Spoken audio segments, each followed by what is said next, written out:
Welcome to History Crossroads as we explore the American Revolution.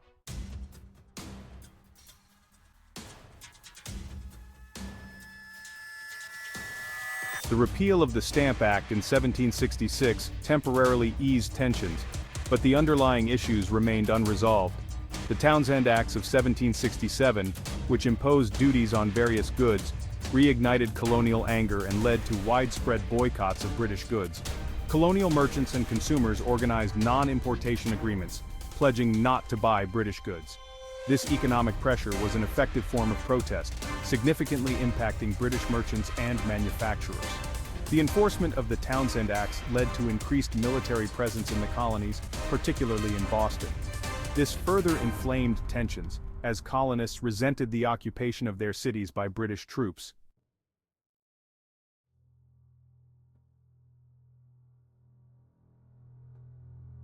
In December 1773, frustration reached a boiling point.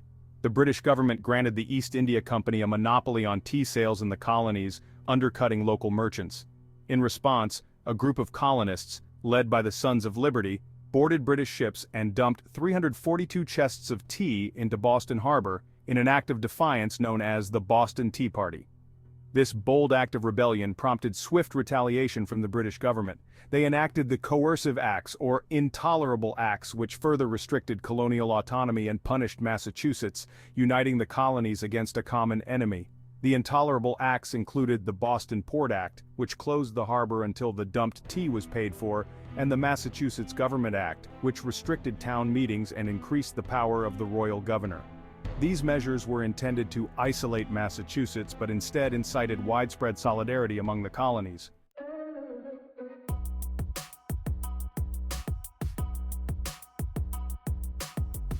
In September 1774, representatives from 12 of the 13 colonies convened in Philadelphia for the First Continental Congress.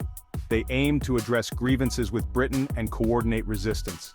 The Congress established the Continental Association, which implemented a boycott of British goods. The delegates, including notable figures like George Washington, John Adams, and Patrick Henry, debated extensively on how to respond to British policies. The Continental Association was a key outcome, promoting economic resistance and non-importation of British goods until the Intolerable Acts were repealed. The boycott had significant economic impacts, uniting the colonies in a shared struggle and demonstrating their capacity for organized resistance. However, despite these measures, the British government remained unmoved, leading to escalating tensions and the inevitability of armed conflict. The colonies began to prepare for war, organizing militias and stockpiling arms. These preparations included training local militias and ensuring that the colonies were ready to defend themselves. The Minutemen, a select group of militia members who could be ready at a minute's notice, became an essential part of the colony's defensive strategy.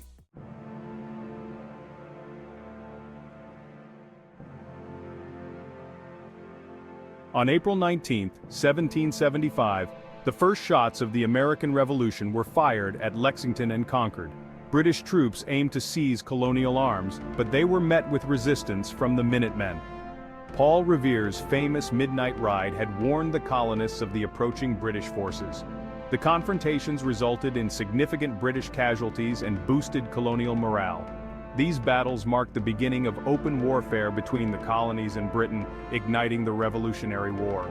The Minutemen's swift and organized response demonstrated the colonies' readiness to fight for their rights. The British retreat from Concord back to Boston was harried by colonial militias who used guerrilla tactics, further demoralizing the British troops. This event galvanized colonial support for the cause, leading to a surge in enlistments and the formation of the Continental Army.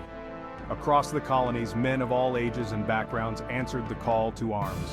The Continental Army, under the leadership of George Washington, began to take shape, ready to defend the colony's newfound resolve for independence. Strategically, the battles of Lexington and Concord underscored the importance of intelligence and local support. The colonial militia's intimate knowledge of the terrain gave them a significant advantage over the British forces, setting a precedent for future engagements.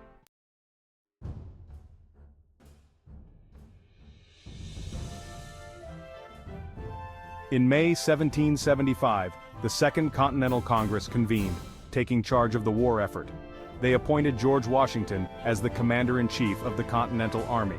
Over the next year, the idea of complete independence gained traction. On July 4, 1776, the Continental Congress adopted the Declaration of Independence, primarily authored by Thomas Jefferson. This document articulated the colony's desire for freedom, and listed grievances against King George III, justifying the break from Britain. The declaration was a revolutionary manifesto that proclaimed the colony's right to self-governance and equality. It was read publicly throughout the colonies, inspiring widespread support and commitment to the revolutionary cause. The declaration not only articulated the philosophical foundations of American independence, but also rallied the colonists around a common goal. The signers of the declaration, risking their lives and fortunes, boldly declared the colony's independence. Their signatures symbolized a collective commitment to liberty and justice, setting the stage for a new nation.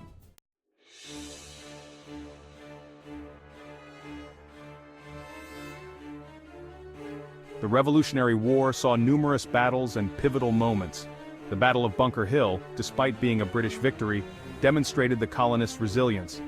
The Saratoga campaign in 1777 marked a turning point, with American forces defeating the British, which led to France formally allying with the colonies. The winter at Valley Forge tested the Continental Army's endurance, but it emerged stronger thanks to the training efforts of Baron von Steuben. The harsh winter of 1777–78 at Valley Forge was a crucible for the Continental Army. Under the leadership of Washington and the training provided by Baron von Steuben, the troops transformed from a ragtag militia into a disciplined fighting force.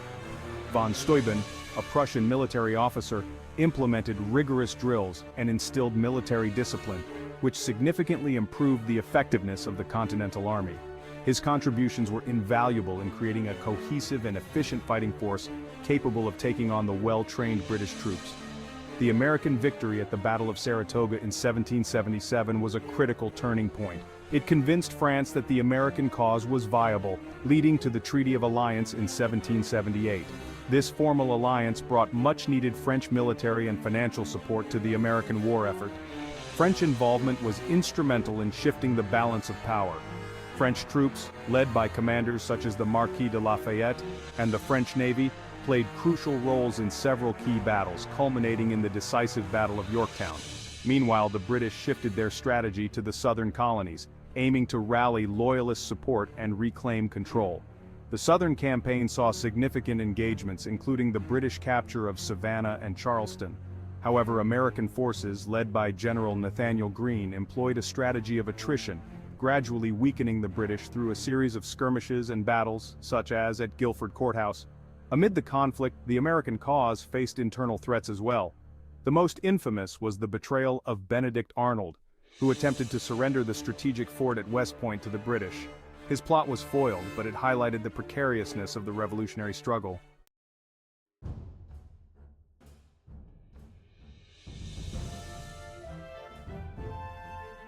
The culminating battle of the American Revolution took place at Yorktown, Virginia, in 1781. General Cornwallis's British forces were entrenched at Yorktown, awaiting reinforcements. However, a combined Franco-American army, led by General George Washington and French General Rochambeau, laid siege to the British position. The French Navy under Admiral de Grasse played a decisive role by blocking British naval reinforcements and escape routes. The siege lasted for several weeks, with relentless bombardments and trench warfare gradually wearing down the British defenses. On October 19, 1781, General Cornwallis surrendered his army of over 7,000 troops. The victory at Yorktown effectively ended major combat operations and marked the beginning of the end for British rule in America.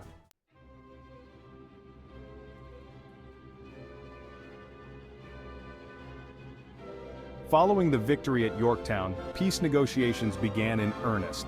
The Treaty of Paris was signed on September 3, 1783, formally ending the war and recognizing American independence. The treaty granted the United States significant territory from the Atlantic coast to the Mississippi River. The treaty also addressed issues such as the release of prisoners and the return of property to loyalists. The recognition of American sovereignty marked a new era as the fledgling nation began the complex process of building its government and society.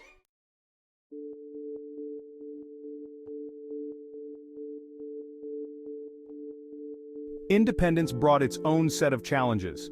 The new nation faced economic hardships, political instability, and the daunting task of creating a unified government. The Articles of Confederation, adopted in 1781, provided a framework for governance, but its weaknesses soon became apparent. Shays' Rebellion in 1786–87, a violent uprising by indebted farmers in Massachusetts, underscored the need for a stronger central government. The rebellion highlighted the limitations of the Articles of Confederation and prompted calls for a more robust federal system. In response, the Constitutional Convention was convened in Philadelphia in 1787. Delegates debated and ultimately drafted the United States Constitution, creating a new framework of government with separate executive, legislative, and judicial branches. The Constitution aimed to balance the need for a strong national government with protections for individual liberties and state sovereignty.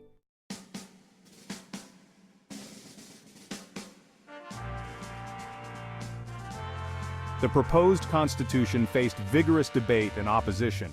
Federalists, including Alexander Hamilton, James Madison, and John Jay, wrote the Federalist Papers to advocate for ratification. Anti-Federalists, fearing centralized power, demanded assurances of individual rights. To secure ratification, the promise of a Bill of Rights was made. In 1791, the first 10 amendments to the Constitution were adopted, guaranteeing fundamental rights such as freedom of speech, religion, and the press, as well as protections against arbitrary government actions. With the ratification of the Constitution and the Bill of Rights, the United States embarked on a new chapter as a constitutional republic. The framework established by the Founding Fathers would guide the nation through its formative years and beyond.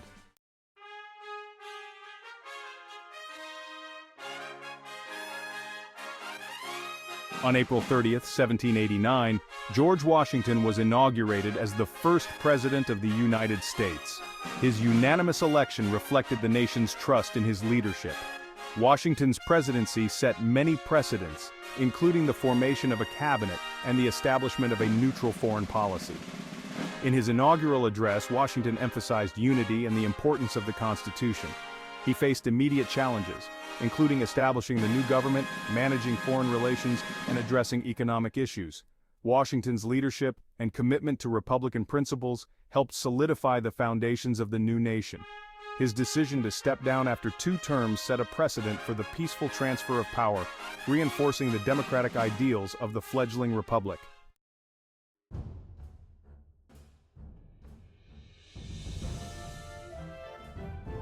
The American Revolution was more than a struggle for independence.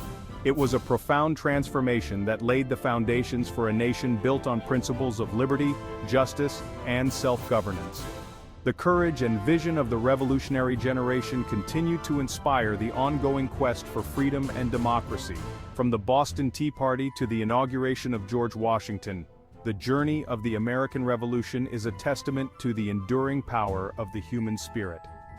As we reflect on this pivotal era, we honor the legacy of those who fought for the birth of a nation and the ideals that continue to guide us today. Thank you for watching. Please like, share, and subscribe for more historical documentaries.